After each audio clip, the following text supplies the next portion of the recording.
They're packing them in, as usual, at the Assembly Hall for the Illinois High School Association State Wrestling Championships. And welcome to the University of Illinois here in Champaign-Urbana. I'm Mike Lederman, joined as usual by Rob Sherrill.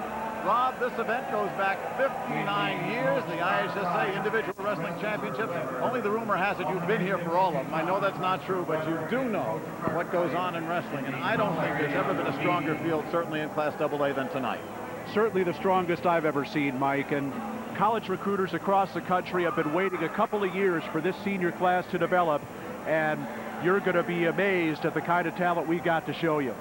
And we'll start it out with T.J. Williams. T.J. from Mount Carmel, 3 straight years, 3 straight titles. He's going for 4 in a row. T.J. Williams has had a great career, following in the footsteps of his brother Dro, who also won 4 state titles. And I think T.J. will finish out the career in the same style he's followed for 4 years. He'll be wrestling at 145. At 140, another champion trying to repeat, Reggie Wright at Proviso East. Reggie Wright is going for his 2nd state title. He was voted the outstanding wrestler in the state last year. He's been dominant on his feet for his first 3 matches, and I think he's going to continue that. And moving up in the weight class at 189, he won it last year from Lincoln Way. Shane Zajac going for 2 straight. Shane Zajac has dominated the 189-pound class this year. He's the best 190-pound college prospect in the country. He had 2 first-period pins in this tournament, and he's looking to make it 3. That's the Class AA highlight, but the Class A highlight's no slouch either, especially at 125 pounds. Started out with 3 defending champions in this weight class, and 2 will meet for the title. Tom LeCure of Plano is a 2-time defending champion. Last year he won it at 119. Josh McCarty of Byron won this weight class 125 last year. They met in the first match of the year. McCarty won 8-6. It'll be interesting to see what happens this time. And his twin brother Jamie McCarty, well, he fell short in the finals last year at 119. He's moved up to 130 this year. He's trying for a state championship, bring it home for the twins. This would be the latest in the series of brother acts that we've had in the state tournament, and the McCartys are hoping to make it too. Well, it all begins in just a minute. First, we'll take a break. Then we'll come back to the Assembly Hall for championship high school wrestling.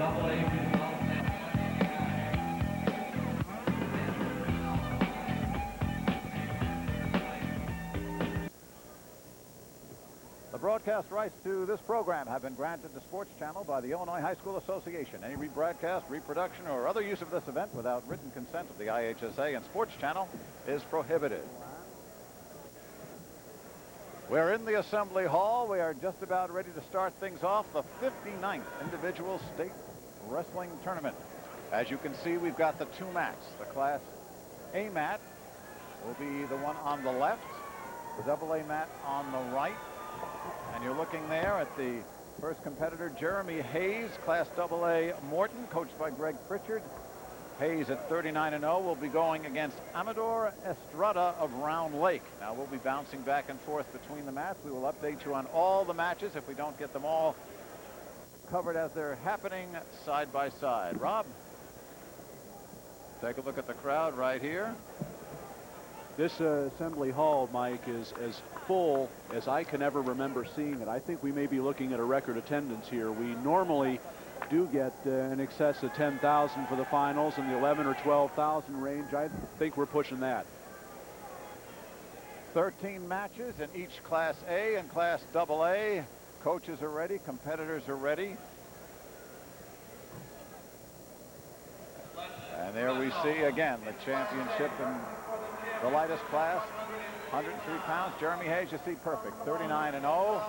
From Morton, coached by Greg Pritchard. Amador Estrada from Round Lake, also perfect, 20-0. Estrada ineligible the first part of the season, so he has had fewer matches, but he also a perfect record.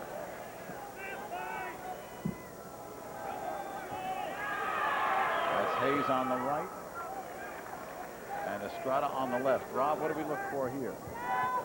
Well, in the 103-pound match, of course, the finals is pressure time, and the 103-pounders being the first one out, they're just going to kind of feel each other about a little bit, and Jeremy Hayes gets the first takedown.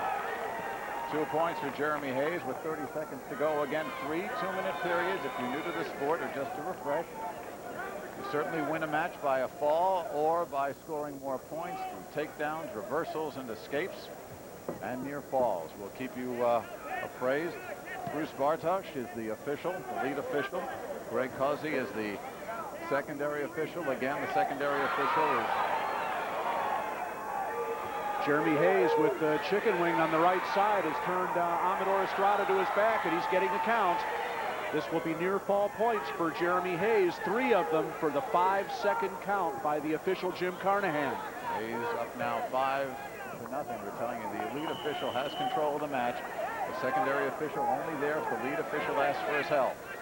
Now Estrada coming out for the reversal, and 2 points. 5-2 now. It's really important in these final matches to be able to get out on top right away. That Estrada's in the position of having to play catch up, but now Hayes with the escape of the takedown. So a 5-point lead, 7-2, 25 seconds to go here in period number 1. Class AA. Jeremy Hayes, you see, in the foreground. Amador Estrada trailing now, and Hayes with position. That was just a 2-point reversal there for Hayes. Again, riding with that chicken wing on the right side. He turned Estrada to his back for back points earlier in this period. Looks like he's going to run out of time now. That's the end of the first period. Jeremy Hayes, a freshman from Morton, with the commanding 5-2 lead, a 7-2 lead. Now you can see they'll flip for position on the start of the second period. The winner has a choice to either take the position up or below or defer. Another choice is neutral. You can also nowadays in wrestling start the match both wrestlers on the feet. Most wrestlers defer the choice when they have it because they like to go into the third period knowing what their options are. Hayes starting this period on the bottom. Estrada wants to get out for the escape and go on the feet. There were 3 undefeated freshmen in this weight class.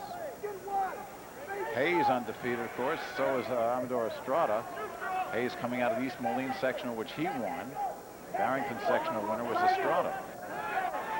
Hayes beat both the other undefeated freshmen in this weight, and he fights through for the takedown, and it's now 9-3. In the quarterfinals, Hayes beat Kyle O'Neill of Andrews 6-5, and in the semifinals, he pinned Nate Martinez of West Aurora in 3:56. Both those freshmen also undefeated, as is Hayes. Off the mat, back to the center, 9-3 lead, 1:06 to go for Jeremy Hayes. On top on the right.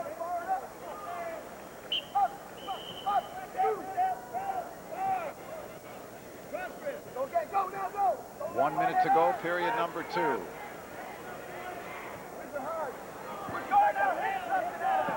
Now Estrada gets the whizzer. He's trying to spin out and face Hayes to get the escape, but Hayes not giving it up. He's been very tough on top in this match. 35 seconds to go in the second period. 6-point lead for Jeremy Hayes on top right now. Morton, a program that's really been up and coming in Central Illinois the last 2 or 3 years. They weren't as strong team-wise this year as they were the past couple, but they've had 2 outstanding individuals. Jeremy Hayes here at 103 with the 9-3 lead. And we'll see another Morton wrestler in a couple of matches, Grant Hare at 125. 23 seconds left on the second period clock. Jeremy Hayes with the 9-3 lead, holding now.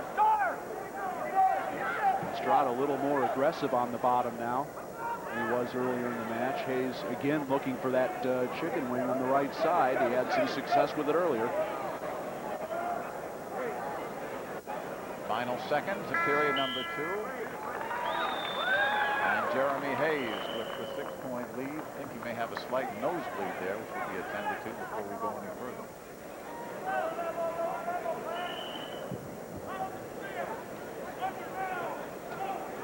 Meanwhile, let's go over to the Class A match, which is just finishing its second period between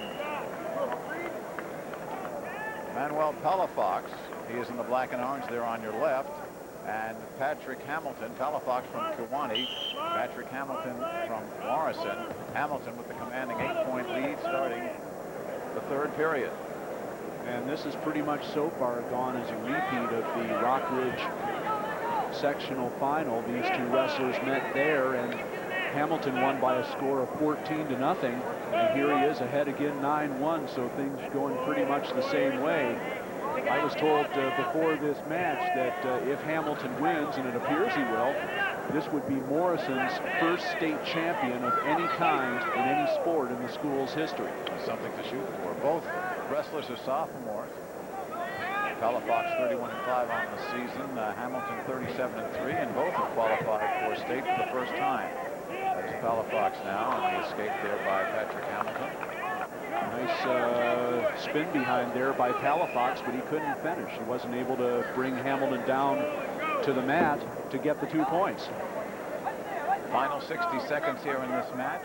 Palafox on the left, Hamilton on the right, with the commanding 8-point lead at 9-1. Class A 103-pounders. Palafox with 2 decisions, 11-8 and 8-4. Meanwhile, Patrick Hamilton with a technical fall on a pin in his 2 matches. Hamilton still being pretty aggressive, even with the 8-point lead. He had a nice duck under try there. Now trying for the ankle pick.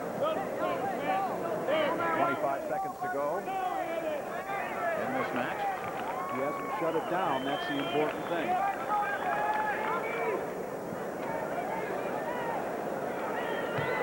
$15 seconds.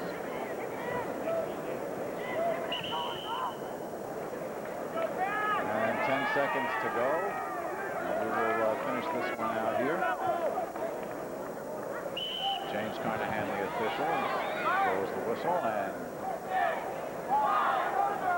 Jacob Bartok is the official over there. He blows the whistle. 2-1. And that is it. Patrick Hamilton, a state champion as a sophomore, a 9-1 win over Manuel Palafox of Chilhowee. So congratulations to him. And let's switch back. Congratulations. There's your winner, Patrick Hamilton. We were just told by Joe Peterson, our spotter, that Hamilton almost didn't make weight today. It's a good thing he did, because Morrison now has a state champion. Back over to the AA, which now has resumed. A minute 12 to go, and you can see Jeremy Hayes. He is on the right. Amador Estrada. Hayes with an 8-point lead at 11-3 with 60 seconds to go. And loss of headgear, so we'll break it here for a moment. Hayes picked up a reversal there early in the 3rd period, and now Estrada with the escape on the loss of control by Hayes. It's now an 11-4 match. Match that Hayes really has dominated from the beginning. And Estrada trying to spin behind for the takedown, but the dump by Hayes, and he's in major decision territory now. 13-4, major decision. 8-14 points better than your opponent. Technical fall, 15 or more better than your opponent. And now look at Hayes. Hayes once again turning him over with that chicken wing. He's ridden tough with it all match, and it's going to be another count. 25 seconds to go. Points awarded after he let go of that chicken wing. Now he's locked it up again.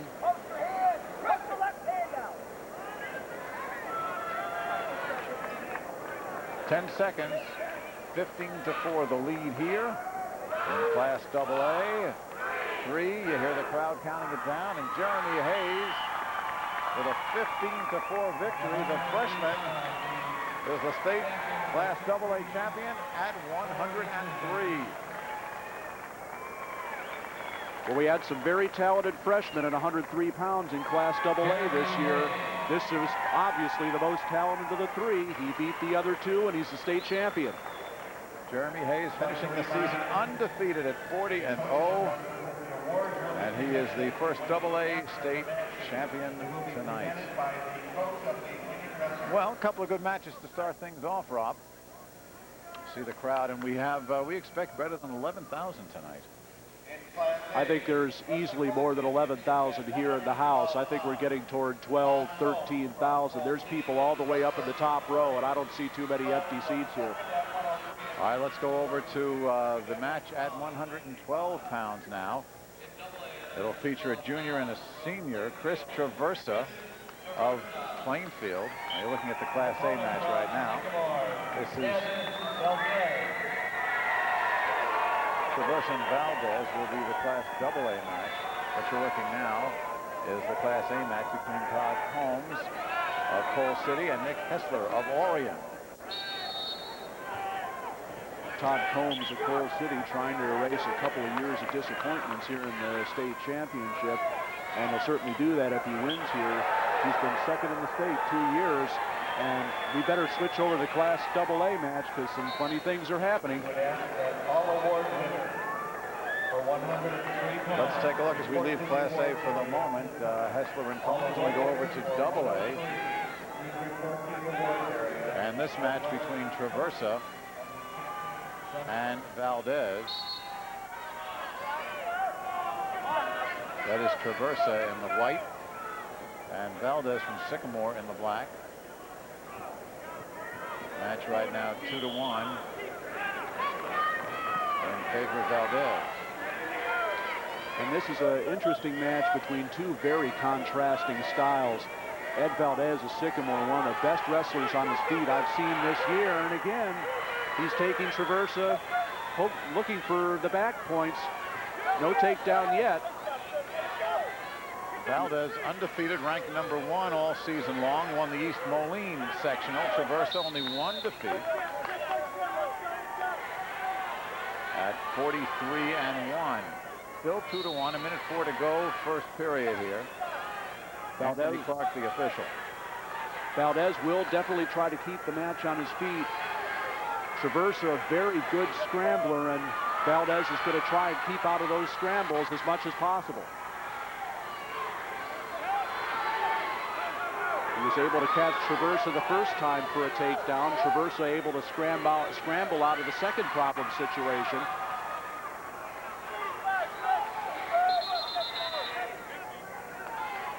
And a potentially dangerous hold called there, so it's broken up. 33 seconds to go, first period.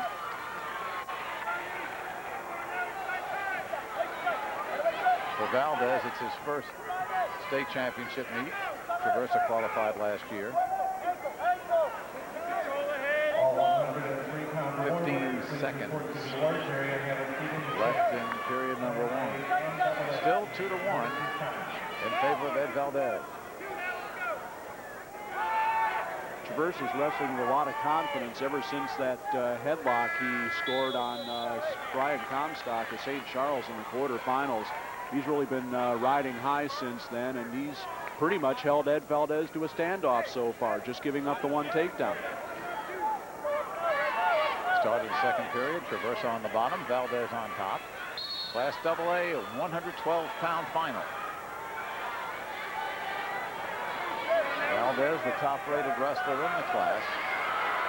And now 1 point given to Traversa. And we're tied at 2.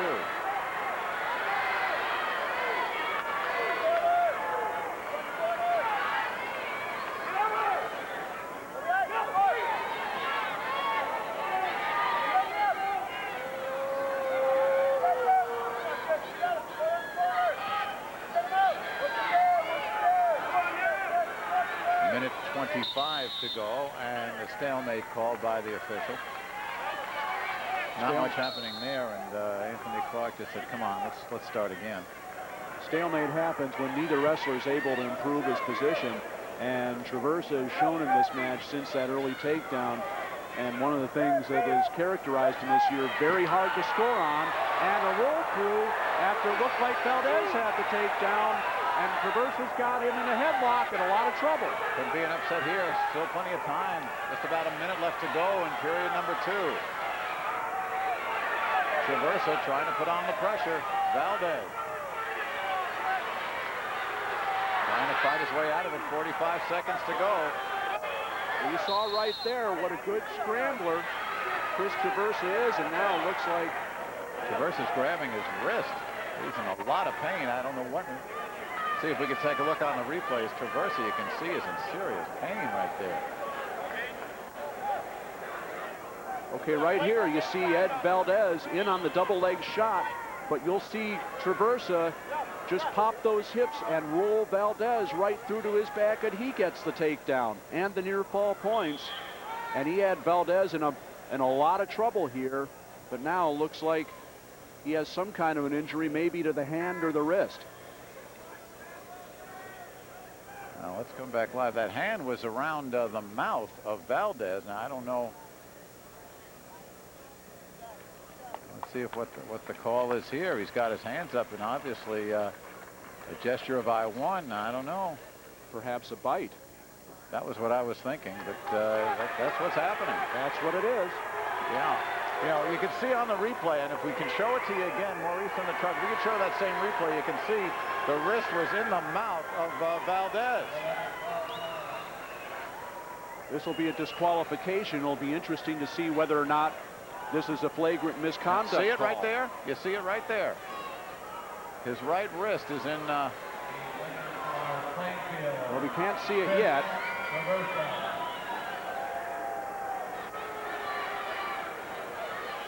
So Chris Traversa wins on a disqualification. Pretty hard to see from this angle, but obviously it was a bite situation. All right, let's come back now to the Class A match as you take a look there at our winner, Chris Traversa, at 112 in Class AA. His coach, Mike Dubosnik.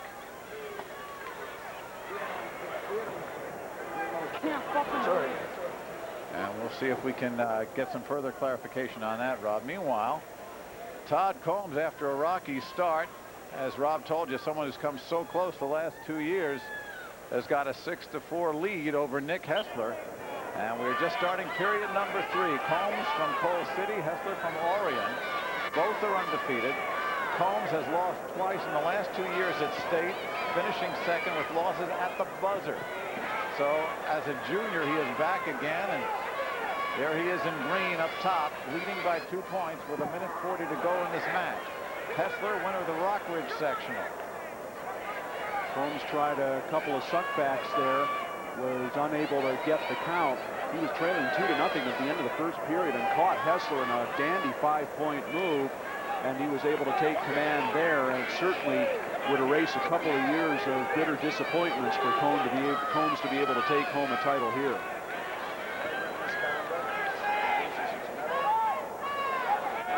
We've just been informed by Joe Peterson that Valdez will be disqualified on a flagrant misconduct for that fight, and he will not receive his second-place medal.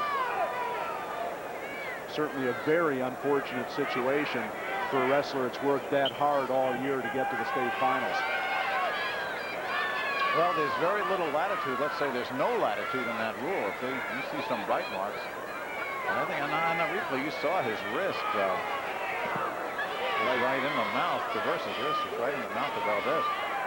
The official certainly has the discretion to make that call immediately, and that's exactly what happened. We can show you as a point given for an escape of fleeing the mat right here at 6-5 as we try to show you. Let's see, we'll give it to you again. There's Traversa. There's Valdez right there. Boom. That's right as Valdez tried to roll off his back. See Anthony Clark right there. He saw it. Is where he bit him right on the back of the wrist. Very close match here at 112, Class A. 24 seconds to go. Can Combs hold on? It has gone to the wire the last 2 years. It makes it 3 in a row. Todd Combs holding on to a 1-point lead over Nick Hessler. That's Combs on the left. Hessler trying to shoot on the right. Still no points. 7 seconds. 5. Can Combs hold on? Hessler needs to get the lift, but Combs is going to hold on. And Todd Combs, there is one happy young man. So close the last 2 years. And this time the young man from Coal City. Third time was the charm. Well, when you have 2 disappointing losses like that, when you get to a situation that's close like this in the state finals, it gets to be kind of an albatross around your neck. Todd Combs is not going to be thinking about those 2 losses ever again. I can guarantee you that. He's the state champion, Class A 119. We'll be back with more from the Assembly Hall right after these words. Taking a look at Class AA, Grant Hare from Morton against Don Poole from Glenbard East.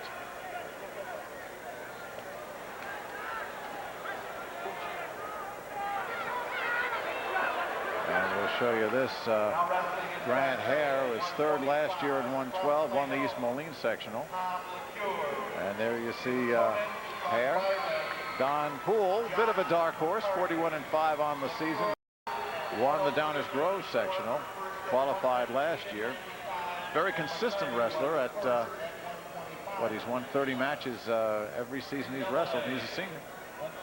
And we talked earlier about Jim Aberly of Woodstock beating Matt Goldstein in the 119-pound semifinals. Well, this young man, Don Poole, pulled the other major upset of the semifinals, pinning Milton Blakely of Mount Carmel with a cradle, which is his pet move on top, and will be interesting to see if he can work one against Grant Hare, who's been awfully tough on his feet in this tournament, and he gets the first takedown.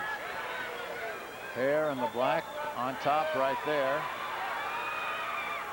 And Don Poole on the bottom, trailing in the first 30 seconds 2-0. Grant Hare with a great low single leg shot, and that's what he took Don Poole down with. And if he's got anything to say about it, that's where he's going to keep this match, as he gives up the escape. And now Poole in on the single leg. No loss of control given yet. Poole trying for the reversal, and he's got it. All right, so that match now is tied at 2. Let's swing over to the Class A matchup, because this is the one we've been telling you about, where two defending champions are going at each other. Tom LeCure of Plano, who won at 119 a year ago, and Josh McCarty, you see the paw on his back from Byron. Senior 39-0, who won in 125 this weight class a year ago. There's LeCure on the bottom. And McCarty up top. Once again, this is a rematch of the first match of the year for both these wrestlers, which McCarty won by a score of 8-6. And it looks like it's going to be another close one. LeCure, a two-time defending champion.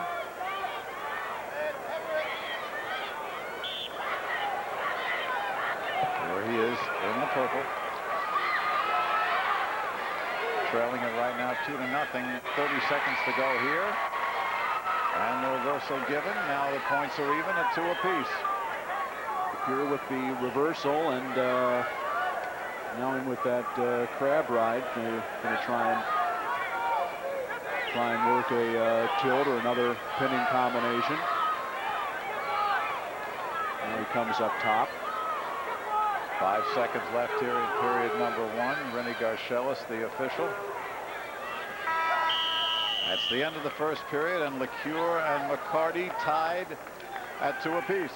A lot of strength shown there by LeCure. McCarty just about was able to do the turnout for the escape, but LeCure able to hold him down just with the tight waist and not give up the point. Starting period number 2. Again, we are tied. As you can see, Tom LeCure, two-time champion. Josh McCarty, the defending champion in this weight class.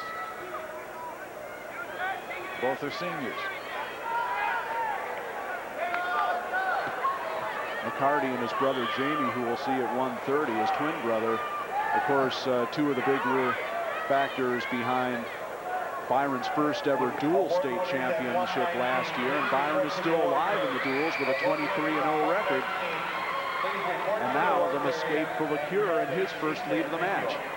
And it was LeCure who beat Josh's brother Jamie last year at 125 for the title. A little bit of family revenge going on here. Now with LeCure with the front headlock, and he shrugs him by for the takedown.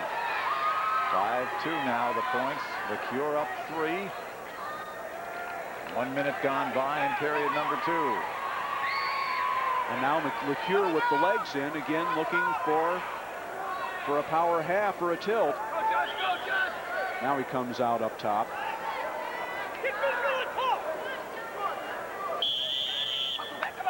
Very tough wrestler on top, LeCure. LeCure's coach, a venerable Well, an institution around. Joe Cliff, Bob Baker, the coach of Byron, also very well respected. 35 seconds to go, period number 2. Joe Cliff, longtime secretary of the Illinois Wrestling Coaches and Officials Association, and Bob Baker, who's in his second year at Byron, wrestled for Joe Cliff at Plano. So both these guys know each other very well. 20 seconds to go, still the 3-point lead for Tom LeCure. Trying to work that power half, and he's getting the count.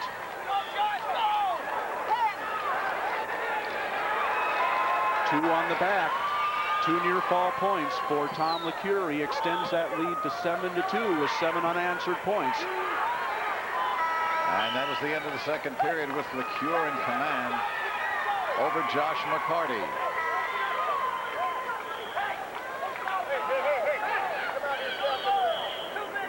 Well, this should be a pretty good 2 minutes coming up, Rob. Well, obviously, this is a match that both of these guys have been pointing to for some time, especially LeCure after losing to McCarty in the first match of the year. I'm sure he knew that somewhere down the road he was going to meet him again, and I'm sure he hoped it was going to be right here. And so far, he's got the upper hand.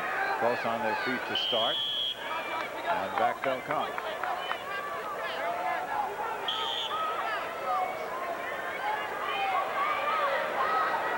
That's LeCure on the left in purple. 5-point lead over McCarty. Josh McCarty. LeCure, a very good upper body tire, and now McCarty is warned for stalling. 30 seconds gone in period 3. McCarty with 2 good wins on the way. Matt Long of Yorkville. A narrow 4-3 decision in the semis, and Nathan Grauman's of Vidalia 7-5 in the semis. So it has not been a cakewalk for either one of these fellas. McCarty definitely had the tough road to the finals, and here LeCure, another takedown for LeCure, and he's got it in overdrive right now. 9-2. 1 minute to go. Matt Long of Yorkville, who McCarty beat in the quarterfinals, the 3rd defending state champ in this weight class, and that's the first time that's ever happened in the history of the state tournament. 3 returning champions at a weight, and then having to edge Nathan Grauman's of Vandalia, who is undefeated coming in. Maybe the strain of going through the tough side of the bracket has taken a little bit of a toll on him. 45 seconds to go here in this match, and Tom LeCure has it under control. Although an escape right there makes it 9-3.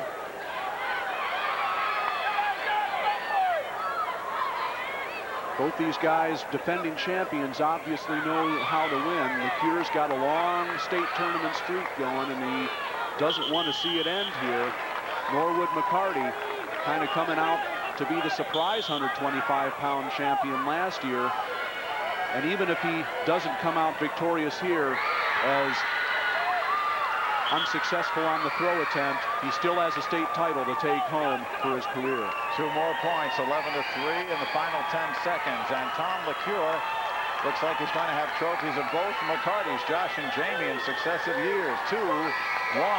There it is. Tom LeCure, title number 3, as he goes out in a blaze of glory. What a match for Tom LeCure. What a career for Tom LeCure.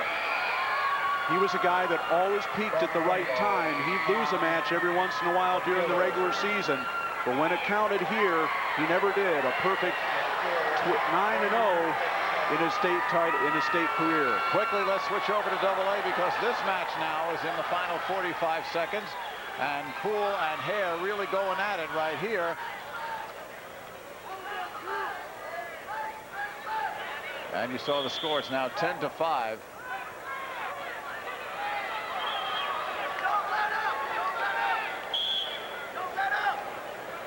Poole almost had Hare in some trouble there on that scramble, but Hare was able to get out of it, and still pretty much in command with a 10-5 lead as the time ticks down. We're under 30 seconds. Grant Hare from Morton, trying to become the 2nd Morton champion tonight so far. And Poole from Glenbard East, 13 seconds to go. 10-5 the score. Morton has never had a state champion, and in just 4 matches tonight, they've got 2. An amazing performance. That's the final, 10-5. The decision going to Grant Hare of Morton. The AA 125-pound champion, Don Poole, an upset winner over Milton Blakely from Mount Carmel to get here, and he certainly did an outstanding job to get to the finals, did Poole. But the luck ran out as Hare, who finished 3rd a year ago and qualified 2 years ago, has his first state championship as a junior. We'll be back.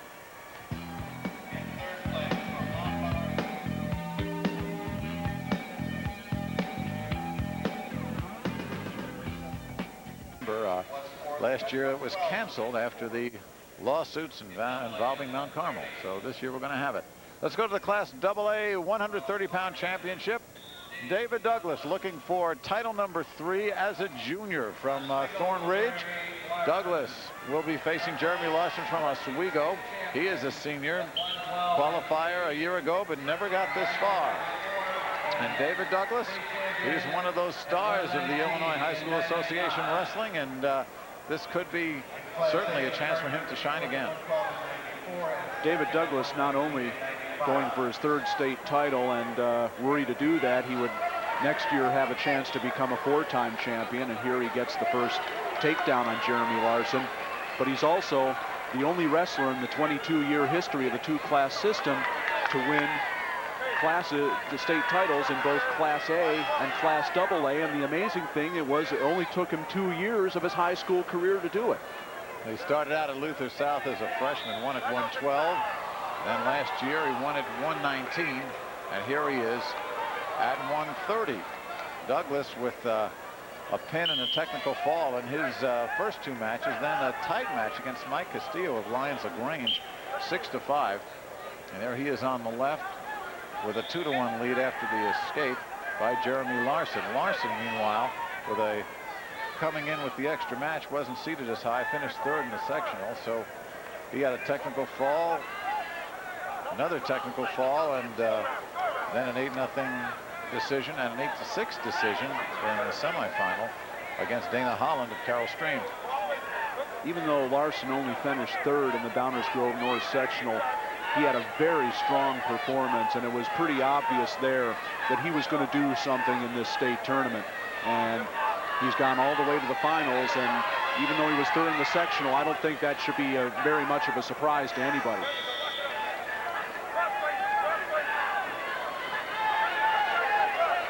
Two to 1 the score. Douglas on top and leading with 10 seconds to go in period number 1. Douglas awarded the takedown even though Larson still had the single leg, because Douglas was able to establish the hip over hip position, and time runs out. 4-1 for Douglas after the first 2 minutes. He is on the left. Jeremy Larson from Oswego, 40-3 coming into this match, into the final. Douglas undefeated, 30-0. He's lost only 1 match in 2 years.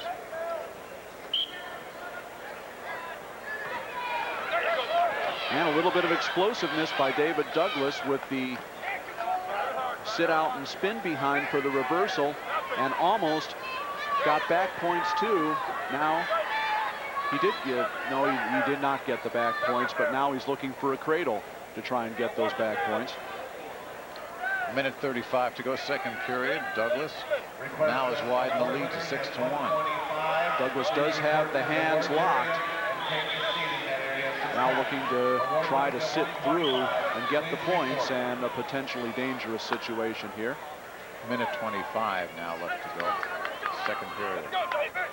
Let's kick over to the single A match, where Josh's brother Jamie McCarty is going for a title against Ryan Seitzinger of Lawrenceville. There's Seitzinger in red, 38-2 on the year. And if he's going to win, set off a celebration in Lawrenceville they haven't had in over 50 years, Rob.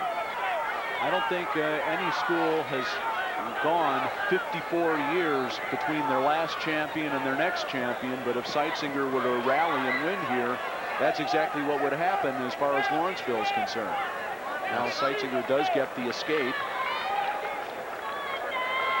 6-3, Jamie McCarty from Byron is leading. He saw his twin brother Josh just lose to LeCure at 125. And as we told you, Tom LeCure beat Jamie McCarty here a year ago at 125, and Jamie's moved up to 130 with a lead now. 6-3, 17 seconds to go. Even though he's been up a weight class from his twin brother Josh, and he's got a couple of losses on the year, Jamie McCarty has been just as dominating in his matches throughout the season as Josh was. And it really shouldn't be a surprise that even though he's wrestling up a weight here, that he's in control with a 6-3 score. Seitzinger had to go to overtime in the semifinal to beat Steve Boltman of Petersburg Porta. Meanwhile, Jamie McCarty has won convincingly 7-2 and 11-2 over his opponents in the matches prior to this one. Class A, they'll either wrestle 2 or 3 times coming into the final, 3 or 4 times in Class AA. Again, depending on the seeds. The lower seeds obviously have to wrestle the extra match. 6-3, starting period number 3, and you can see Jamie McCarty with the lead, and holding on here is Seitzinger, trying to escape and can't do it now.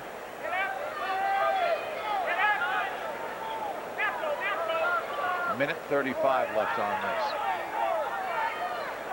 Meanwhile, over on a two-way mat, David Douglas well in command, and there's a reversal. Now it's a 6-5 match. Very, very close here with a minute 25 to go. Seitzinger with the good move of the match for him. Very nice. He stood up and just spun out and took McCarty off his base and was able to spin behind for the reversal, and McCarty got the escape. So it is only a 1-point gain for Seitzinger on that series. 7-5, still the 2-point lead now for Jamie McCarty. 1 minute to go in this match, the 130-pound Class A matchup. Seitzinger from Lawrenceville, closest to you. There's McCarty with the big paw from Byron. He leads it by 2, 7-5.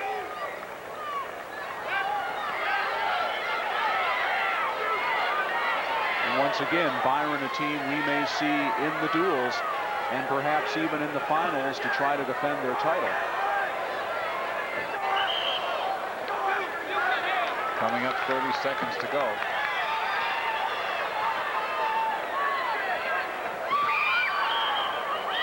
.25 seconds to go, and 2 points awarded to Jamie McCarty, and that could be the death knell for Seitzinger right here. Key move and a 4-point lead. McCarty's had the advantage on his feet and was able to get the clinching takedown there. Now we're ticking down the final seconds. Seitzinger trying to switch for the reversal. He may have it here, almost does, but it will be too little too late. 9-5, the final score. So the McCarty twins go 1 for 2 as Jamie avenges a defeat in the final last year. He gets the title in 1996. Back over to AA right now. David Douglas, Jeremy Larson, a minute to go in this match. We'll take you there as the 2 Class A combatants congratulate each other. There is Jamie McCarty. Let's go over to AA. Under a minute to go in this, and Douglas on top, both in position and in points. Looking for his 3rd state championship. Really very little change in this match from when we cut away to McCarty's victory. Douglas has just been able to maintain his position and hasn't given Larson an opening. 20 seconds to go. Still a 6-point lead for David Douglas.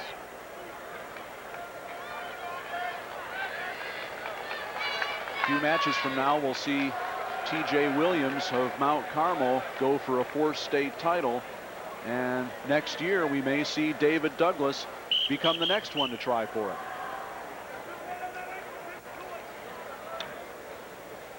False start here. We'll do it again. 18 seconds to go. Douglas just has to ride it out.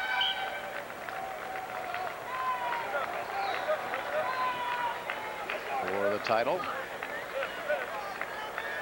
But that's not Douglas's style. He keeps putting on the pressure. 10 seconds. And this one will go 2-1. It is over. Thornridge's David Douglas is the champion at 130 pounds. 3 years, 3 championships. Can't do much better than that. There he is, David Douglas. He was always in position. Looked like Larson had the switch for the reversal there, but Douglas just hipped over and stopped it. Just a routine counter, and he maintained the 10-4 advantage. So David Douglas is still perfect for his high school state championship career. Meanwhile, let's go over back at the Class A level, the 130-pound match between Ryan Seitziger and Jamie McCarty. Jamie McCarty in black will win it. There's the end of the match, and you see Jamie McCarty giving a little Dion. A little bit of a duck walk there, and got a few boos for it, but I think if you're a state champion, you can celebrate a little. Jamie McCarty, the 130-pound winner in Class A. So Lawrenceville's going to have to wait at least one more year for a state title. We'll be back with more here from the Assembly Hall. Right now, let's pause for these messages.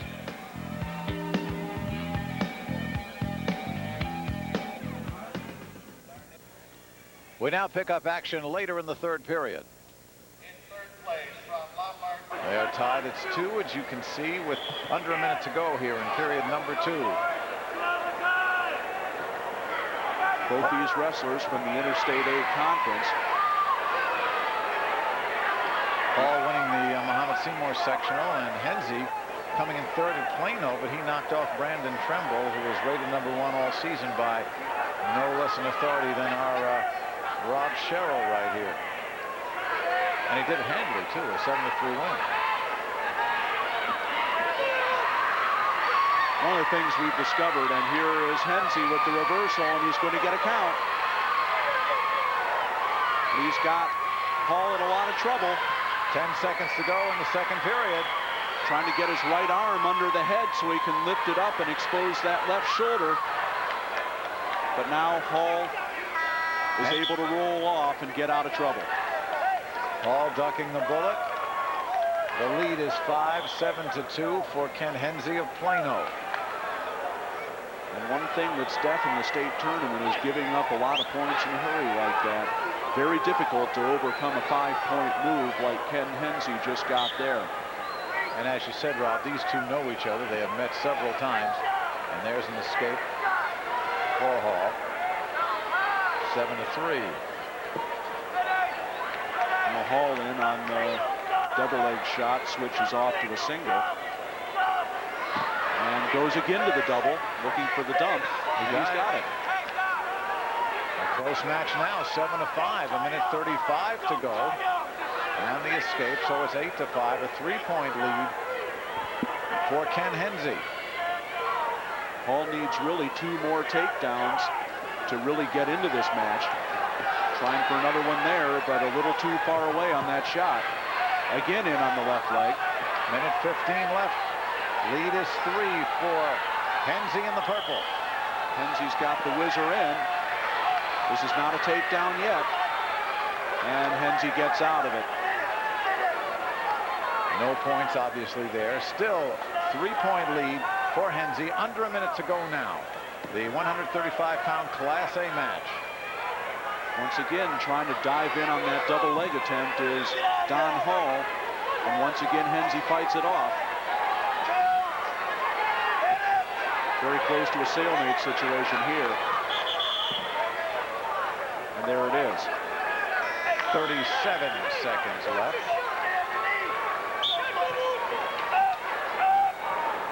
Now Henze with the front headlock. He's trying to throw him by, and that may do it. The shrug by for the takedown, and a 10-5 lead. 25 seconds to go. Ken Henze in command. Peg Ngosian, the official there.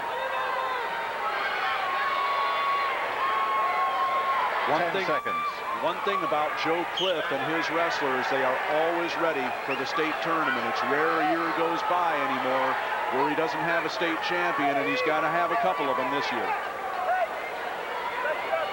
Henze is going to give up the intentional escape right here with 8 seconds to go, but no. faked it and hung on. And we get a potentially dangerous hold call with 4 seconds to go.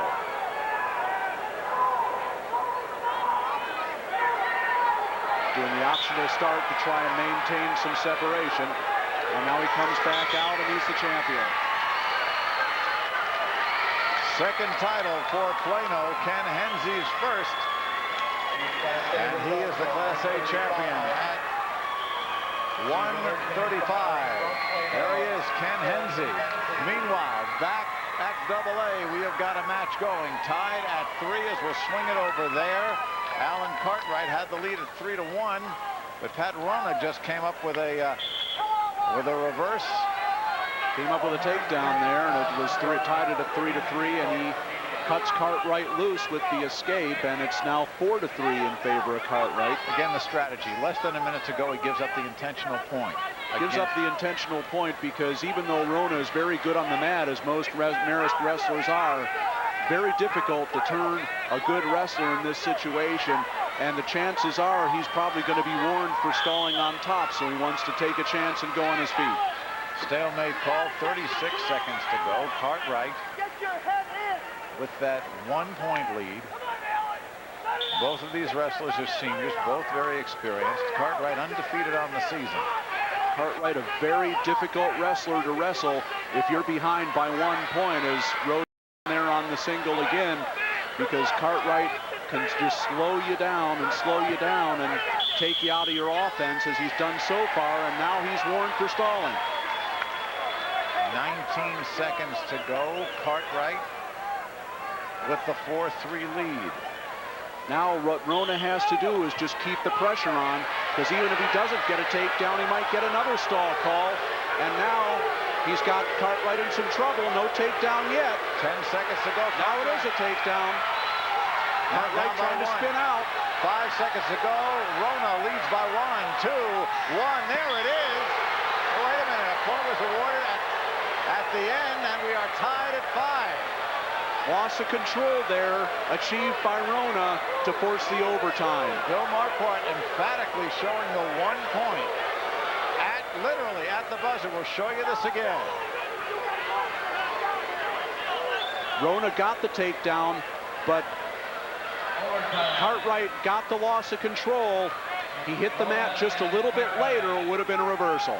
What an effort by Cartwright to pull out the tie. Now in overtime again. 2 minutes, but it's sudden death. Now Cartwright dropping down on the single leg. Rona locking in the crotch as the counter. Cartwright still has the double. Nothing yet. Out of bounds. Crowd didn't like it. Cartwright looked to be taking the advantage. Rona still had the leg, and that's why no 2 points was not awarded. 1:31 left in the sudden death overtime. Cartwright had him in some trouble, but he just ran out of room on the edge. That's all there was to it.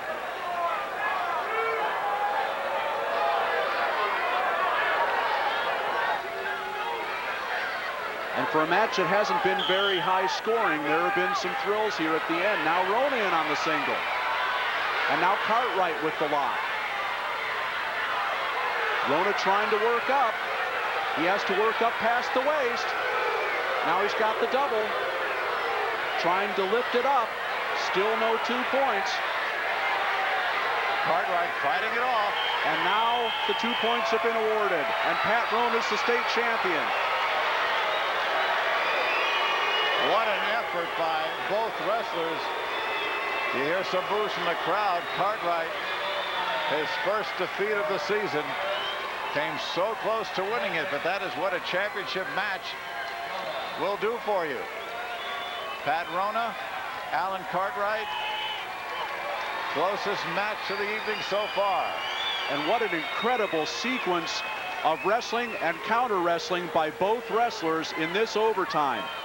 A great shot by Cartwright near the edge, couldn't finish.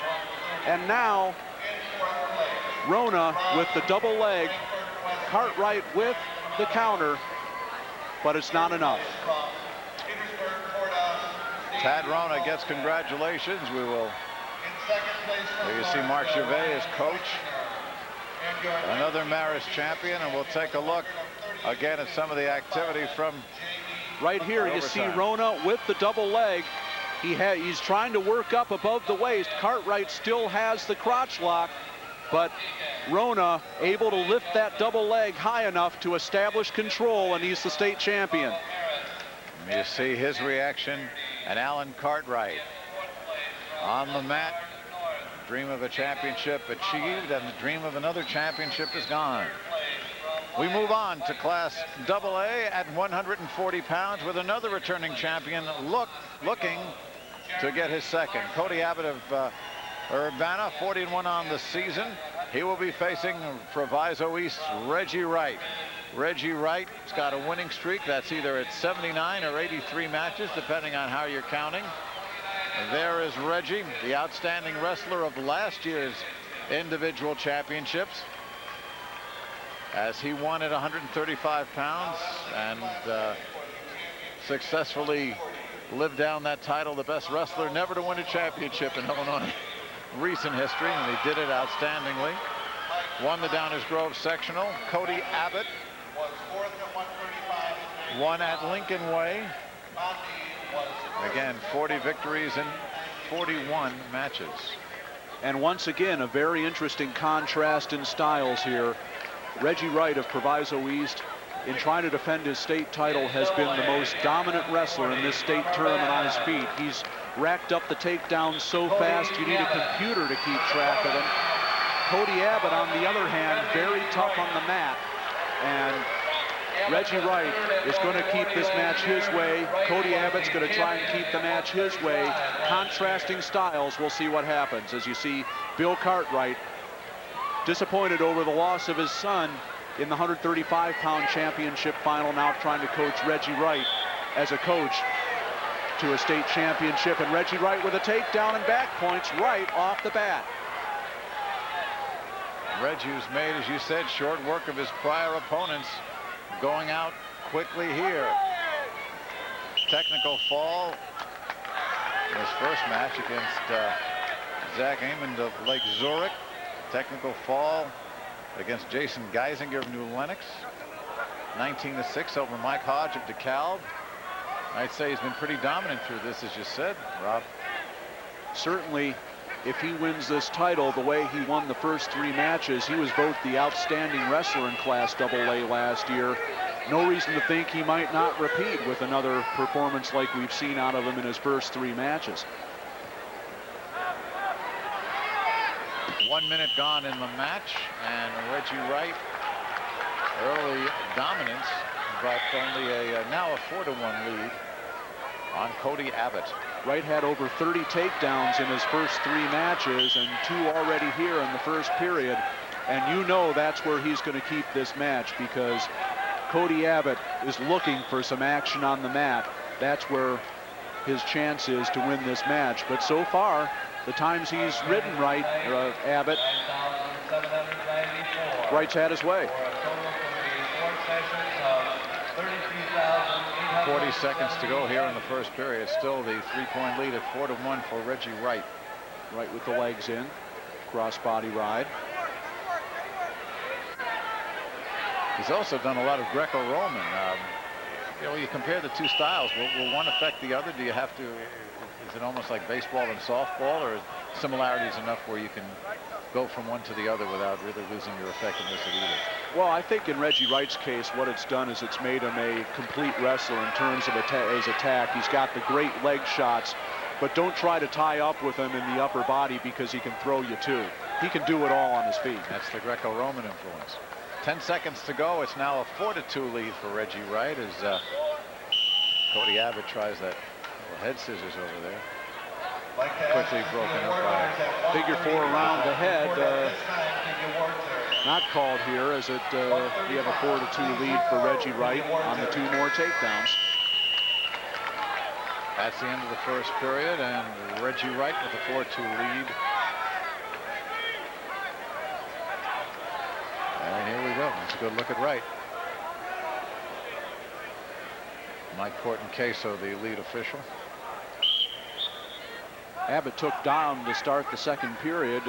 Interesting call. He might be well advised to take the top position because it might be his only chance of the match to have it. That's really where his chance of scoring against Reggie Wright is. And the 1 point for an escape. And here's a cradle by Reggie Wright.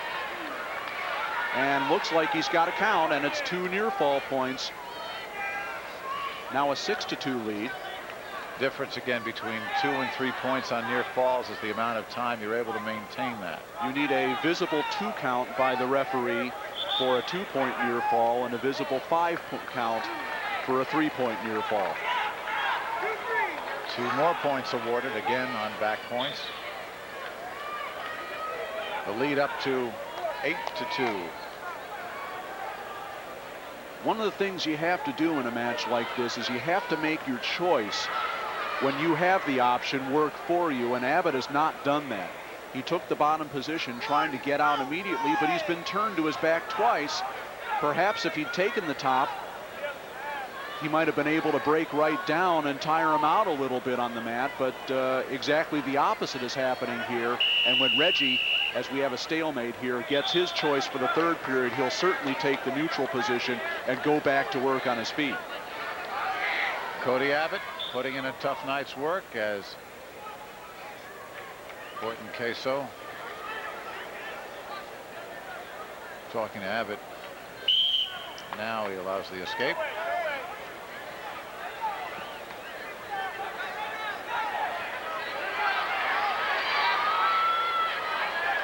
Abbott spinning behind a little bit sloppy on that leg shot was right, but he's able to get in the whizzer, and it doesn't look like Abbott is going to score. And if Wright can get his arm out here, he's going to have 2. And now he does have the takedown. Just superior athletic ability to be able to wind up scoring anyway, even when you take a shot that isn't the best. End of the second period, Reggie Wright with a commanding lead. We take it now to Class A as they are already in the third period of a very tight match. Mike Bondi, a former champion at 103 a couple of years ago. He is from St. Edward, Belgium. And that is he in green. And Greg Beckley, the third place finisher at 135 a year ago and the fourth place finisher in 1994. They are tied at 2 with a minute 48 to go in this match. Neither of these guys is a stranger to the state tournament. Beckley, a 4-time state qualifier. Bondi, of course, winning the title in his very first trip here as a freshman. Didn't qualify for the state tournament the next year because the 3 wrestlers that finished ahead of him at the Plano sectional finished first, second, and third in the state, and then didn't place in the state last year. So here he is for a chance at his second state title, and his escape gives him a 3-2 lead. Minute 30 to go in this one. Bondi a winner at the Plano sectional. Beckley finished second at Vandalia. Beckley a little in too deep on that shot, and Bondi able to spin behind, but they were both out of bounds by the time a takedown possibility was there, and no points.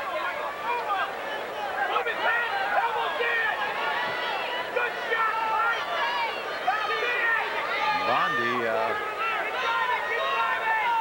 last year lost to Chet Crowley at 130. He had beaten Crowley at 103 the year before. Interesting that they both moved up in weight class.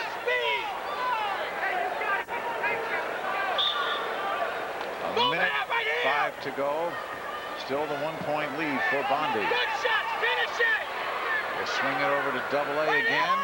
17-4, maybe. Reggie Wright looking for a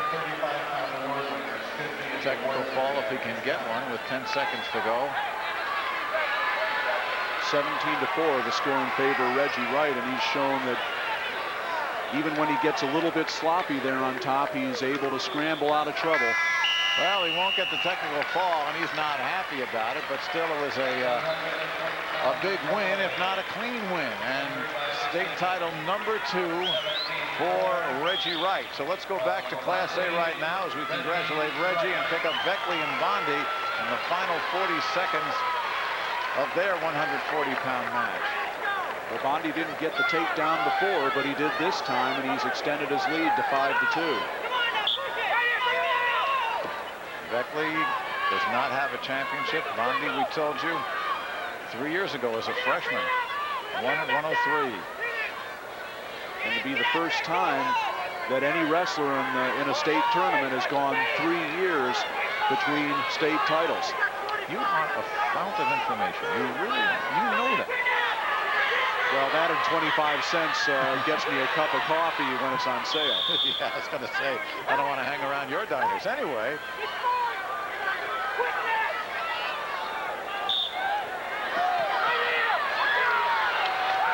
And quickly, 10 seconds to go. 2 points awarded. 7-3 now.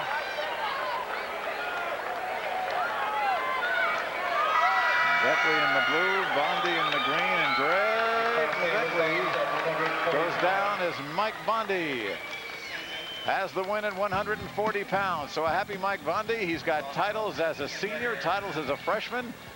We'll give you more titles when we come back.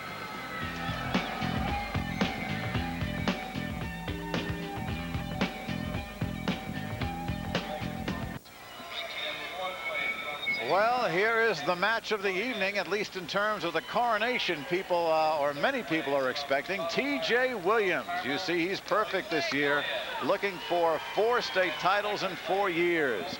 His opponent, Abed Hamdan from Lockport, a bit of a surprise here, although he won the Lincoln Way sectional, and he has got an uphill fight tonight, because if anybody's determined, it would be T.J., or he would be T.J. That must be an interesting dinner table. T.J., his brother Steve, as well as his brother Joe. 9 state titles among them. As you look at Hamdan from Lockport. His coach is Joe Williams. No, not the same Joe Williams, who is T.J.'s brother. Not hardly. Hamdan's got some good bloodlines, too. His uncle was a state champ at Providence. Jihad Hamdan, one of the outstanding wrestlers of the late 80s, and went on to have a very good career at the University of Michigan. And I'm sure he's very, very close to the mat somewhere watching his nephew wrestle. Interesting thing about this match, the head official here, Ed Luty, has been the official on the whistle all 4 years that T.J. Williams has wrestled here on television in the state final. And he's putting the pressure on Hamdan. I'm sorry, Rob. And gets the first takedown.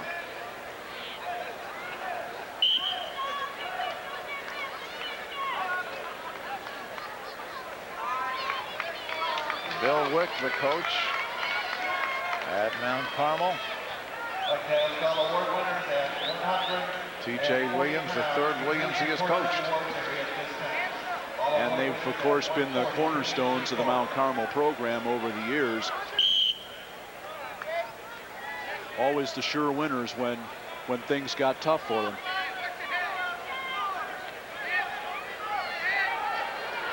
Two to 1 the score in favor of T.J. A minute 18 to go here in the first period.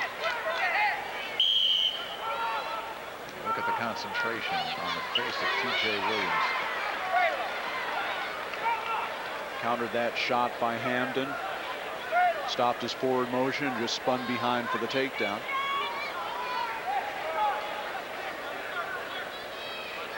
Solomon Taylor from Chillicothe, Illinois. 1 minute to go in period number 1. Solomon Taylor from Chillicothe reports to the 101. T.J. looking for a cradle now.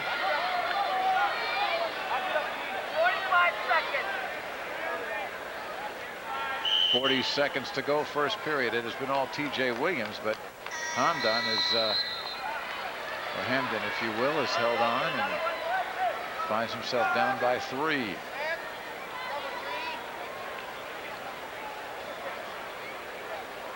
T.J. Williams showing the optional international style start. He'll cut Hamden loose and go after him on his feet, and a pretty good double leg shot there by Hamden to work against most other people.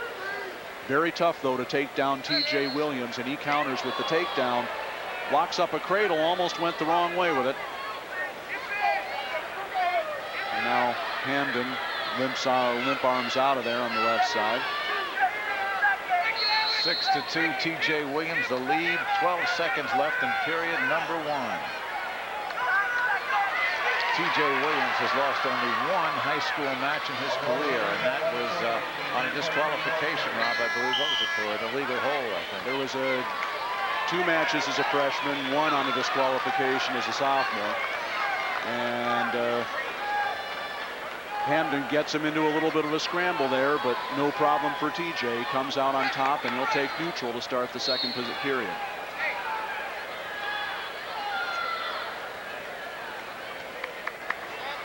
Ed Luby gets them set. Well, he took the bottom. He took the bottom, and right away got the switch, and looks like the reversal. That's the signal from the official.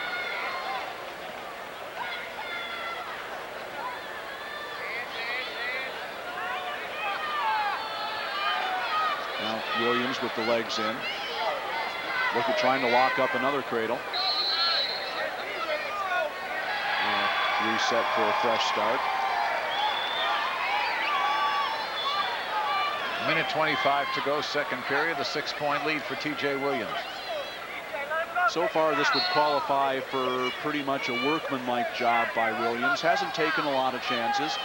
He's gotten 3 takedowns and a reversal. He's gone a little bit forward on top. Now he's looking for the near arm near leg tilt. Not able to get a count though.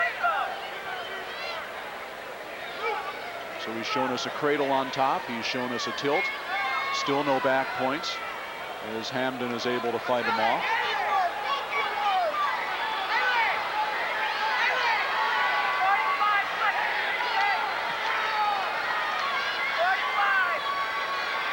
.35 seconds to go, second period. Still a 6-point lead for TJ Williams.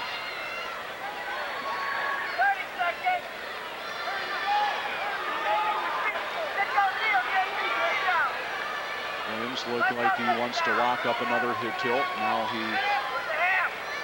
wants to.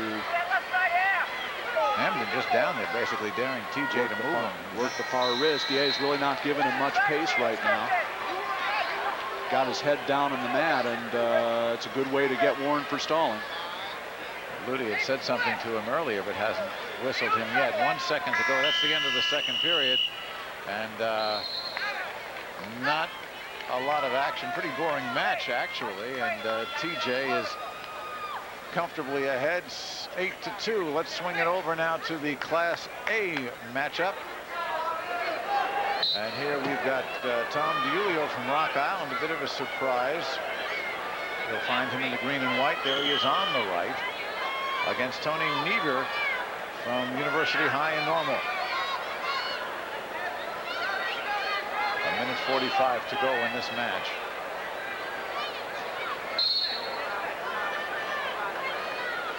Niebuhr with a 3-0 lead, and his brother Matt won this weight class in Class A a year ago, and now Tony trying to match what Matt's done a year early. Tony only a junior. DiUlio is a senior. And this match at 135.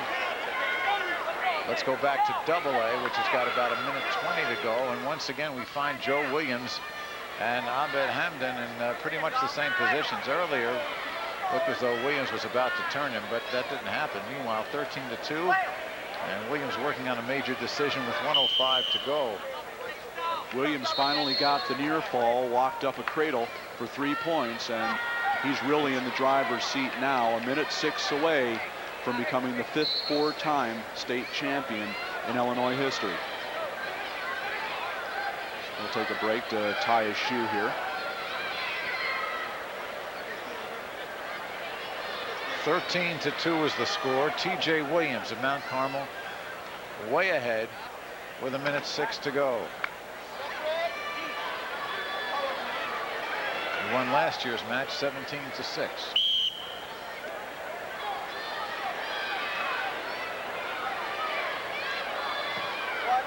One minute left.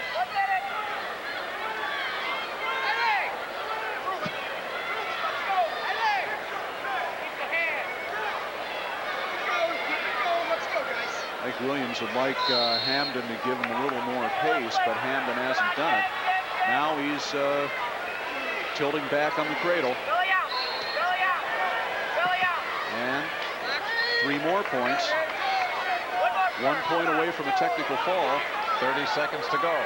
If he'd let him up and take him down, he would get the technical fall. 16-2, 20 seconds to go. TJ is basically asking, what can I do here to move this guy? Hamden just hanging on to that left leg, and now Hamden warned for stalling. 10 seconds left. TJ Williams is going to win it. It's just a question of in what fashion. 3, 2, 1. And there it is. So 4 for 4. TJ Williams gets a big hand from the crowd and some of the officials. As everyone on their feet right now is TJ Williams. As you see it, 5th ever 4-time state champion. And he is getting the plaudits from this crowd. And this is a hand that's really richly deserved. TJ Williams has had his moments in the state tournament with a lot of the crowd rooting against him because of some of the bad feelings against Mount Carmel, but he hasn't let that get to him, and really a well-deserved standing ovation here because he's taken all of the adversity like a champ. There he is. TJ, congratulations. It's got to say something about the family when the best you can do is tie at your own dinner table.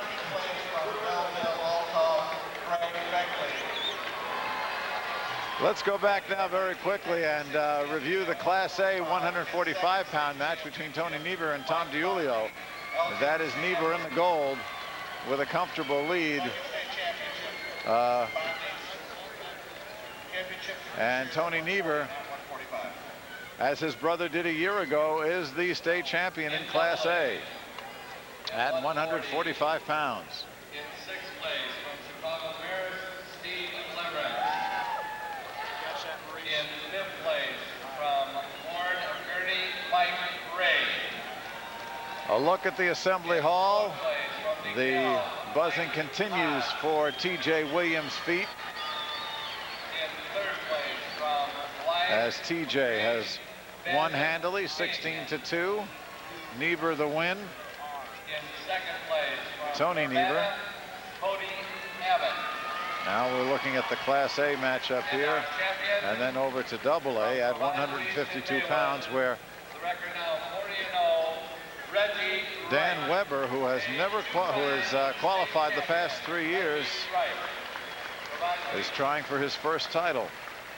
There's Reggie Wright, as he won at 140 pounds in Class AA, his 2nd state championship. And there is Tony Niebuhr, his first title, 145-pound winner in Class A.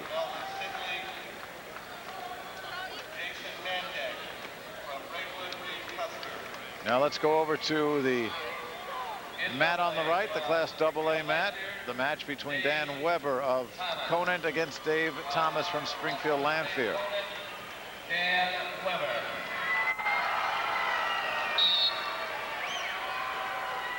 Weber on the right, Thomas on the left.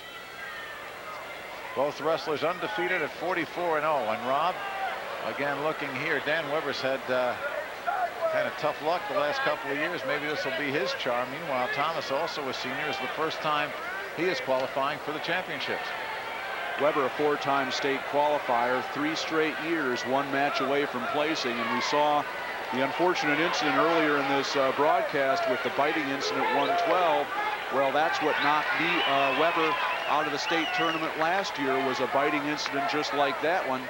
But he's progressed to the finals here, and he's got the first takedown in a 2-0 lead. Of course, remembering that one, it was not a anywhere near as flagrant a situation as happened.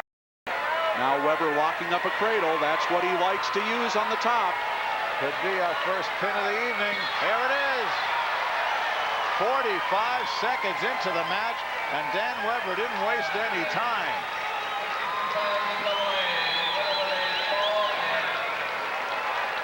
Dan Weber finishes a perfect season, 45-0, with the pin at 45 seconds, and he is the champion of Class AA at 152 pounds. We'll show it to you again. Weber uses the cradle on top. That's his money move. There it is, and there's the pin. Mike Wilkie will slap the man in a second, and there it is. And you see the exultation on the part of Dan Weber, finishing with a flourish, going out a state champ as a senior. Over now to single A. Jason Mandak of Reed Custer and Cord Schroeder of Gibson City, Melvin Sibley, all four of those places. Mandak, a qualifier last year, 37-4 from Reed Custer, and Schroeder at 35-4, coached by Dave McClure. He himself a state champion back 10 years ago. This is a rematch of the Muhammad Seymour sectional, the final won by Schroeder. Very interesting match when they met the first time in the sectional final. Mandak had things all his way, and in the last 10 seconds he was taken down and turned to his back for 4 points with a cradle and wound up losing 5-4. So I think Mandak has definitely got revenge on his mind. Schroeder is on top. Keep going. Inside. Coaches look on. Mandak trying to stand up immediately. Schroeder has the legs in, and it's a potentially dangerous situation. Can't support the full weight of your opponent. It's considered potentially dangerous. 1 point lead for Cord Schroeder. Give me a little bit of history about Gibson City, Melvin Sibley. Gibson City's been a pretty good program in Central Illinois for quite a few years. Gene Everett was the coach of that program for a long time, and in a very small school had some very good teams over the years. Melvin Sibley, a consolidation. That school is so small they never had a wrestling program. The school a couple of years ago was closed and consolidated into Gibson City. They've kept the names of the sports teams with the consolidation, Gibson City, Melvin Sibley. Dave McClure, the Gibson City Melvin Sibley coach, was a state champ himself for Gibson City, as Mandak has the reversal in a 4-3 lead. That's a good thing they don't put all their names on the uniforms. They'd never be able to be seen. They're a little better known as GCMS around these parts, and there's the double arm bar. And the half Nelson for Mandak, and he's got Schroeder in some trouble. A lot of time for Mandak. 45 seconds left in the period. Schroeder trying to fight his way out of it. Had the arm barred and the half Nelson. And does so, but 3 back points, 3 near fall points. So Mandak now with a 4-point lead at 7-3. Not a very good angle, of course, here to see it, but John Schaus, the official right on the spot, a grand marshal of this year's state tournament, had a great view of it.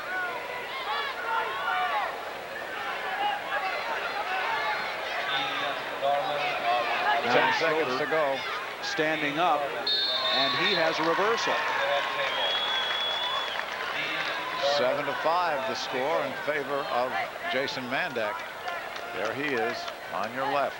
And that's twice so far that Jason Mandak has given up 2s in the last 10 seconds of a period. And if you're Tom Davis over in his corner, it's something you hate to see. Kind of like the goal scored in the first or the last minute of a period in a hockey game. Something you like to try to avoid. Now the official talking to Schroeder now. Almost like giving your opponent a couple of free points because you really don't have time to respond or counter. Final seconds of period number 2, and that is the buzzer. So we should have a pretty good third period coming up with Cord Schroeder and Jason Mandak going at it, and Mandak leading right now by 2 points, 7-5.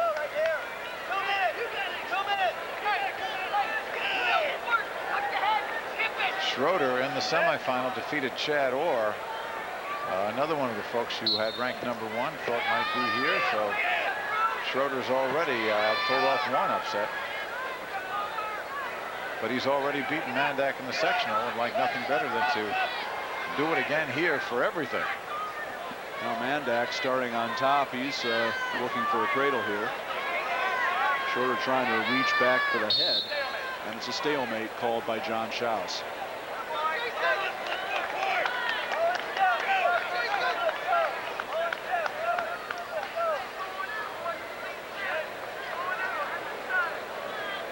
Minute 38 to go.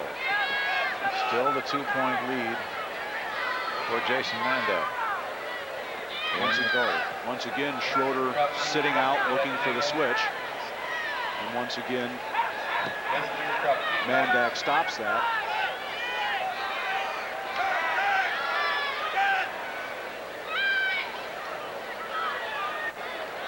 Getting close to a stalemate situation here. Now, Mandak trying for a cradle. Almost got headlocked to his back and then almost had the cradle. Under a minute to go. And after all that, no points and no change in control. Mandak on top, still with the 2-point lead. Now Schroeder flips him over. And 2 points for Schroeder. Mandak in a little bit too much of a hurry there to get the legs in and work the power half, and Schroeder able to roll out for the reversal, and it's a tie match. 30 seconds to go, tied at 7. Mandak needs to get his head up off the mat and stand up and get a 1 point, because 1 point will win the match. 20 seconds. Tied at 7. Schroeder on top. Mandak and gold on the bottom. Now Schroeder with the legs in, and he's trying for a tilt himself. 10 seconds. Mandak rolls through, and looks like this is the way it's going to end. 2-1. We're going overtime.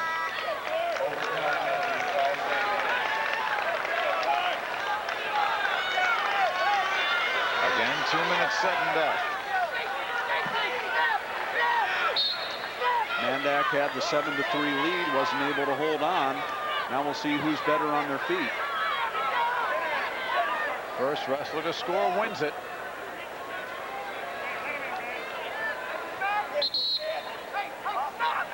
Off the mat and back they'll come.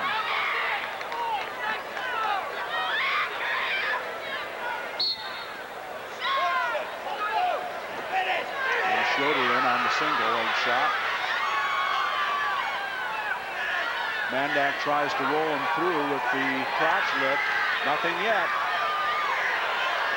This is the move that Schroeder caught him with in the sectional, and he's caught him with it again. Mandak can't believe it. Points were awarded. The officials are talking it over, but it's done. It is done. Cheers from Gibson City, Melvin Sibley's side, which is a lot of cheering. And there is Cord Schroeder. 9-7, the final in overtime. So Cord Schroeder is your champion, Class A 152. We'll be back with the higher weight classes. Right now, let's take a break.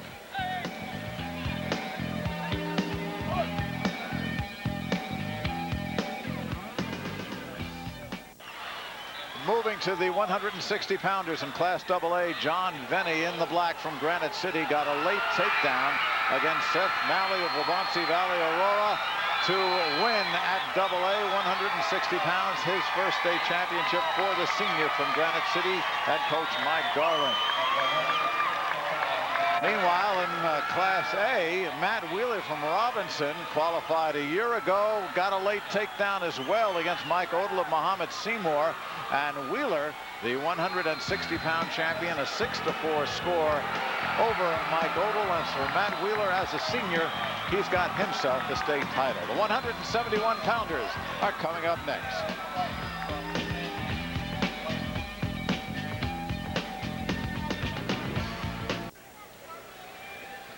We go to the 171-pounders in Class AA. Nate Patrick of Naperville North, perfect at 20-0 against Pat Quirk.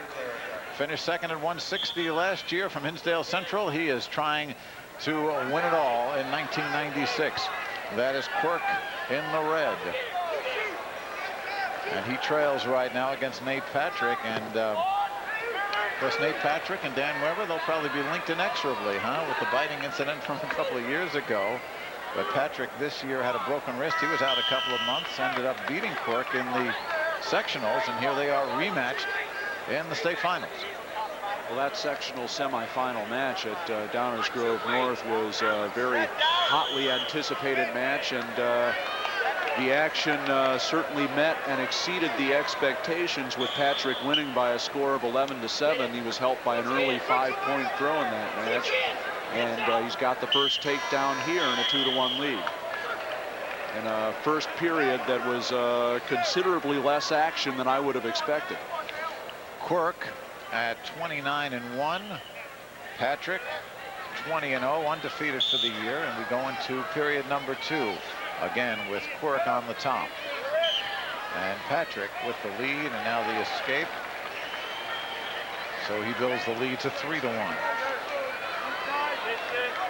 Quirk definitely wants to control this match on his feet. He's got a good leg attack, really nice ankle pick that he worked against Patrick a couple of times in their match. The problem was he was already behind 5-0, so only 2 points at a time really didn't do very much for him. But a takedown here, of course, would get him right back in the match and a tie. Patrick, really quick fall in the quarterfinals at 20 seconds. In his first match. Check it, 20 seconds in his first match. Then a 9-7 decision and a 17-5 decision over Mike Kenke of Geneseo. Quirk, a technical fall and 2 decisions got him here. But both these guys know each other well and meet for the top prize.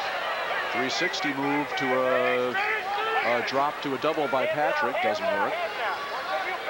Under a minute to go, period number 2. Still a 3-1 lead for Nate Patrick.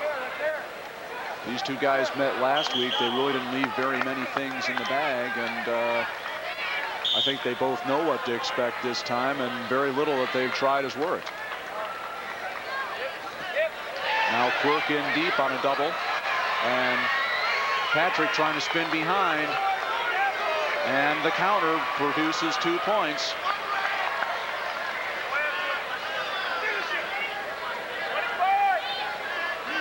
Five to 2 now. In favor of Pat Quirk, in favor of Nate Patrick. Quick call on the takedown there, but nevertheless given. And now a stalemate. 13 seconds to go, period number 2. Nate Patrick in the blue from Naperville North with the lead over Pat Quirk from Hinsdale Central in red. 2 seconds, 1 second, 2 points more awarded now.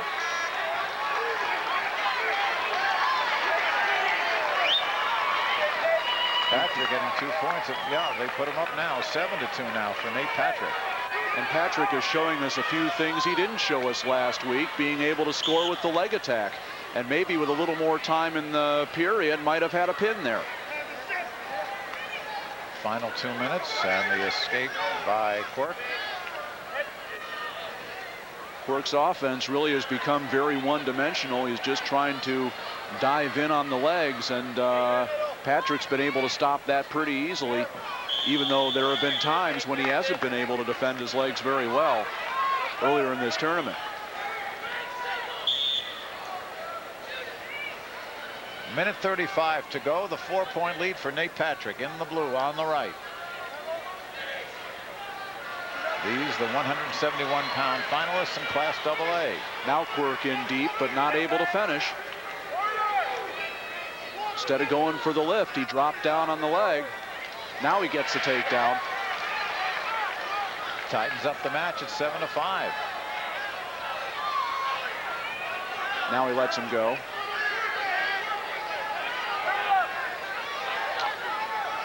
Final minute of regulation, a 3-point lead for Nate Patrick.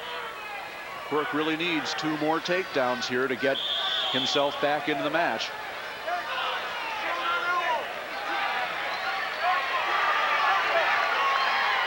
Patrick won in the sectionals. He is ahead here with 50 seconds to go. Quirk trying to shoot that leg. Again in on the single, but again unable to finish. And now a stall warning against Patrick.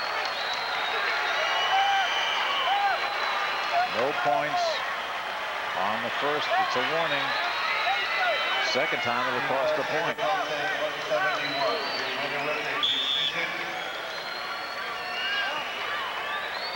9-5. From Sandwich, Dale White.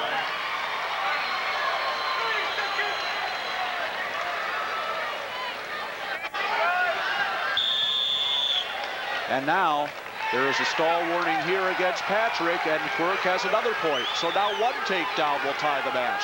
24 ticks left on the clock in regulation. Quirk needs 1 takedown. 15 seconds to go here.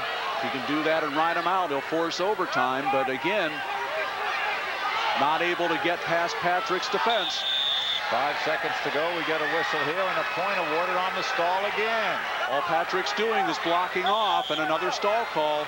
Now a takedown would win the match for Quirk. 3, 2, 1. Will it be enough? No, it will not be enough. And Nate Patrick hanging on, and literally that's what he did. Hung on to win his first state championship, and he did it as a senior. And congratulations to Nate Patrick. And you can see Pat Quirk has lost to him twice now in a week. He's not a happy camper. I didn't think he felt everything went, that Patrick sort of hung on there instead of coming up to him. Meanwhile, let's go over to Class A, where James Carey of St. Joseph Ogden goes against Dale White of Sandwich. And that is White winning by a 9-5 decision. The second state title for Sandwich tonight, to go along with Chad Hay. Hay at 119. So there is Dale White. He is a senior. Lon Garish has got 2 of his wrestlers with first place medals tonight. 2 more matches coming up. We'll bring them to you in just a bit.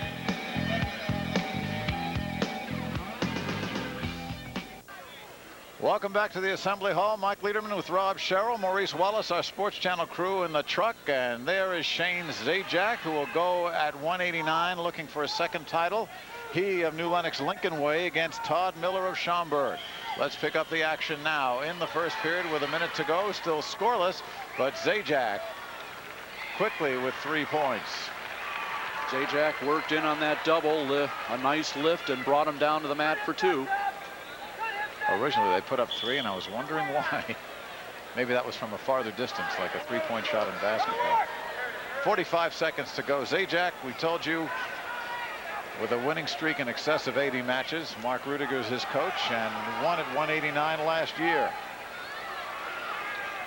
Zajac had 2 first period pins in his first 2 matches here, and a workmanlike 15-4 major decision over Scott Hampton of Rock Falls in the semifinals, and I think he'd like to finish his career out with a flourish here. Miller from Schaumburg won the Niles North sectional. It's his first state qualifying attempt. 34-3 his record right now, and he too is a senior. He had a big win in the quarterfinals, 5-2 over Matt Casello of Lions. And I think that really gave him the confidence to get all the way here to the finals. 2-0 as we end the first 2 minutes. Zajac on top. There you see him on the right.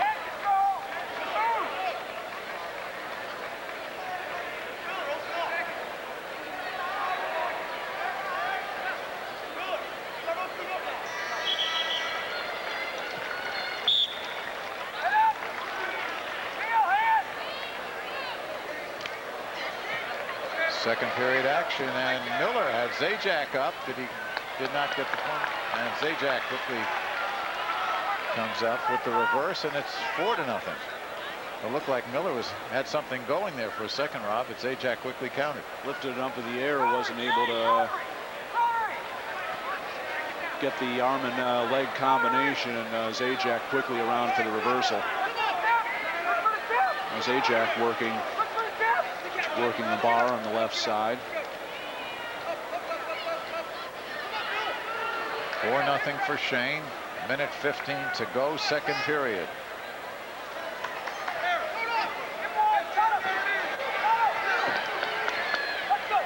And the escape by Todd Miller gets him his first point.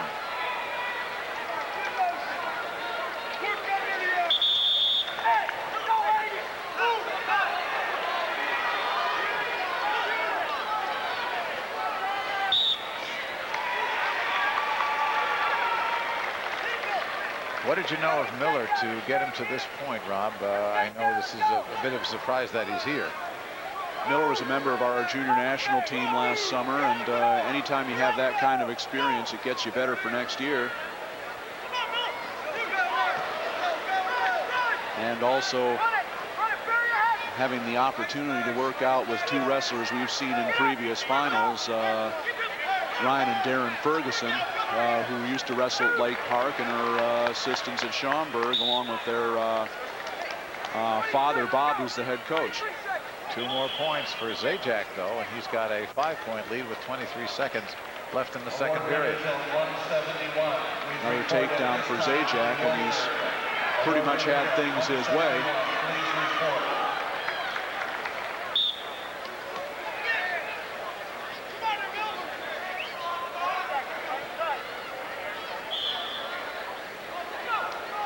.15 seconds to go. Again, not much action happening here at 189. Final 5 seconds of the period, and Shane Zajac on top and leading 6-1 as we'll go to the final 2 minutes. Meanwhile, let's swing it over to the Class A match. John Lockhart of Hoopston area against Tom Riggins of Roxana. That is Lockhart on the bottom and Riggins up top, but it is Riggins who is leading by a count of 5-2 as we end the second period here. Riggins from Roxana, 41-4 on the season, a junior, his first trip to state. Lockhart from Hoopston area has been a qualifier 3 times and has never placed before tonight.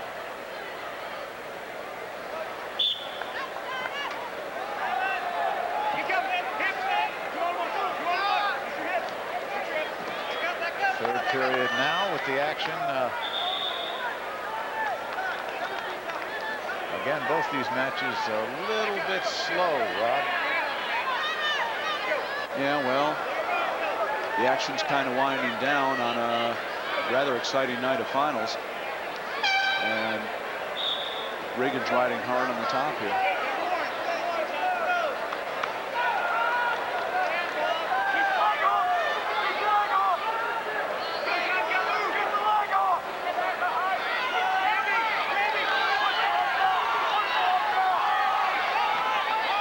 Minute 10 to go.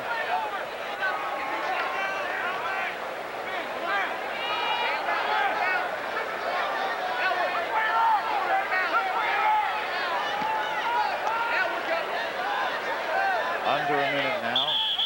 Again, no change of control. No roll off the mat will go. And Riggins still with that 5-2 lead, and we'll take it back. Finishing the final 30 seconds here, and Shane Zajac again in workmanlike fashion with a comfortable lead on Todd Miller. And Zajac will take his second title home with him, barring any unforeseen events here in the final 24 seconds. Zajac wanted to finish this match off with a pin, but Miller really hasn't given him anything to work with. Miller has been warned for stalling, and it looks like it's going to wind up 8-1, the current score for Zajac. Really has never been any trouble in this match, and will be a two-time state champion. 2-1, that is it. And Shane Zajac, who won last year at this weight, has doubled his pleasure with an 8-1 victory over Todd Miller of Schaumburg. Well, the Zajaks were hoping to have a double win with brother Slade, but he at 160 lost early in the tournament. So they still got half a loaf from the Zajak family.